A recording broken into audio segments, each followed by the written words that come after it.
हजरत शेख अहमद सरहंद दा फैजाने बातिल पे बैठ जाके दित्ती हक दी जिस अजाने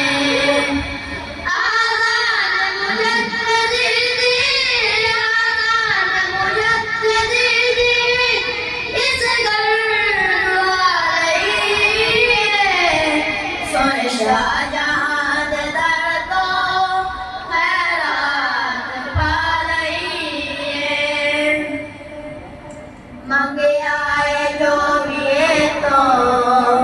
लजपाल जो निभरते मंगे आए जो भी तो लजपाल जो निभरते रब दी अता दे विचों